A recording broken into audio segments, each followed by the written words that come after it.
On Whirlpool presents ESPN Cricket for T20 Timeout, powered by Dell. We're looking ahead to the game between the Chennai Super Kings and the Delhi Capitals. Joining me shortly, Akash Chopra and Sanjay Manjrekar.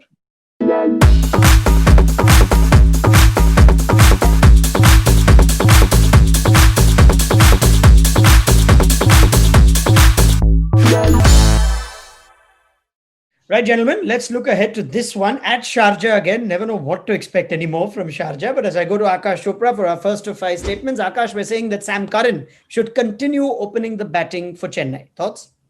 I think he should continue opening the batting for a couple of reasons. One, now they're able to play as many as 7 bowlers.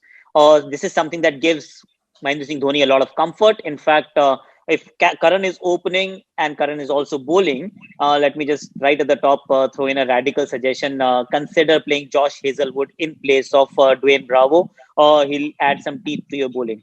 All right, interesting. Sanjay, the other thing is Sunrisers Hyderabad last game. This time, if he opens, it'll be against Rabada and Nokke. Is he good enough? See, he is a batsman. In fact, so Sam Curran is that all-purpose cricketer who can do whatever you ask of him. That is what's happening in this IPL. He bowls with the new ball. He bowls in the death. He bats beautifully at number 5 and 6. He opens and gets run. So as a batsman, when you can still have him and have the comfort of 7 bowling options. But opening, the one thing that happens with him opening is that Watson becomes your number 3. And, whether he is at this stage of his career, is opening better or number 3 better for Watson. So Sam Curran open or not, I don't think it's going to make much of a difference. Just that they've got this superb cricketer who seems to be doing everything when CSK desperately needs something. Curran and Watson to open, actually. Curran and Watson to open, Faf to bat at 3. All right, that's an interesting thought. Right, let's go to our next statement. Shikhar Dhawan batted rather differently, strike rate of 170 in the last game, Sanjay, against the Rajasthan Royals. And we're saying that Dhawan should continue to play freely. Your thoughts? See, it's interesting when you look at Dhawan playing for Delhi Capitals with Ponting as coach last season. So he played exactly like he did for Sunrisers Hyderabad, 110 strike rate, but they had Warner at the time. For Delhi Capitals, it was not that kind of a compliment that he got. Come this season, again, you got the impression that he was just reining himself in and not really going hard at the bowlers. And then you saw that performance the other night. And this is something I fail to understand. If you have this game, why not play it every time? Because the team benefits. Let's not forget, it's just 20 overs and 10 wickets in hand. So when somebody deliberately reins himself in, it just hurts the team on a bad day. Akash? No, I agree with what Sanjay is saying, but let me just play the devil's advocate. 2 reasons. One is after a very long break, there are times when people are slightly more conservative. That we saw with all teams actually to begin with. It's only now in the last 3-4 games we saw Mumbai Indians bat the way they are. Iyer's presence or absence might once again change the way he bats, because if he's not there, I'll be very surprised if he still bats the same way. High risk game, and if it comes off, great. What if it does not come off? Then he's got a longish batting lineup with very little form. All right, fair enough. Let's go to our next statement. Akash, we're saying Ravindra Jadeja's form is key for Chennai moving forward. I don't know whether it's key to Chennai moving forward, but let's utilize him a little more is what we all actually have been saying since the start of the tournament. Because if you have few players who've got form with the ball, with the bat at the highest level, it's pragmatic to utilize that form, bat him higher up the order, make him bowl a few more overs. And this guy is batting better than what we have seen in the past. So yes, utilize. Sanjay? See, I continue to maintain that, T20 cricket is not Ravindra Jadeja's greatest suit or the format that suits him best. So the captains have been aware of that, whichever franchise that he's played for. They've managed him really well as an all-rounder. You'll never see him bowl in the first 6 overs ever, or close to the death as well. And in the space that he's been given to perform, he's done really well. And because he adds this extra energy in the field, you just feel good about your outfit.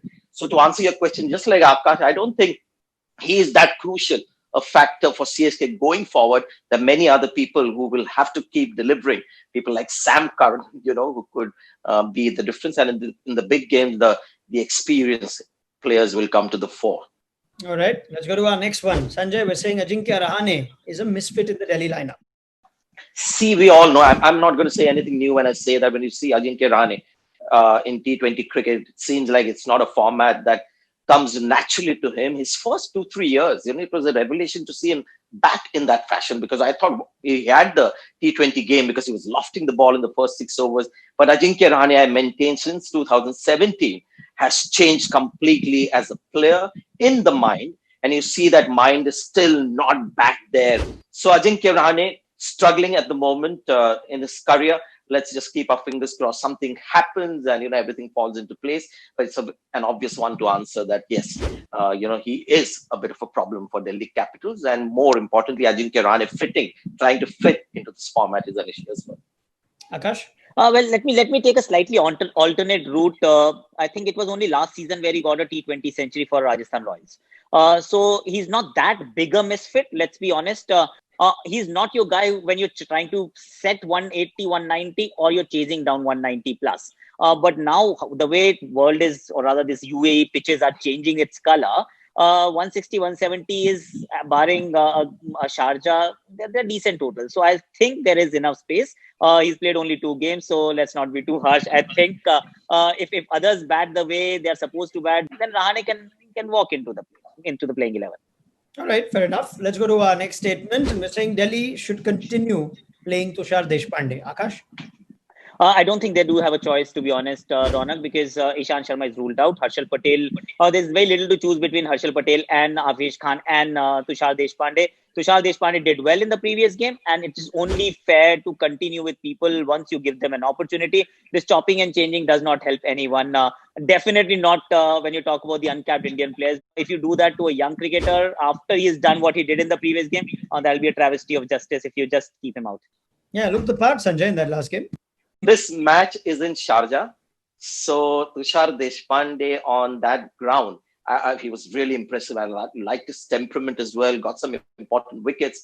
They might be tempted to bring Harshal Patel on a pitch if it's a bit slow, and with his experience, more seasoned bowler. So that's likely to happen. But if Tushar Deshpande plays, you're going to only feel happy for this guy, because who knows, he could be a surprise package in this tournament. Thank you very much, Akash Chopra and Sanjay Manjrekar, for looking ahead to this game between Delhi and Chennai on Whirlpool Presents ESPN Cricket for T20 Timeout, powered by Dell.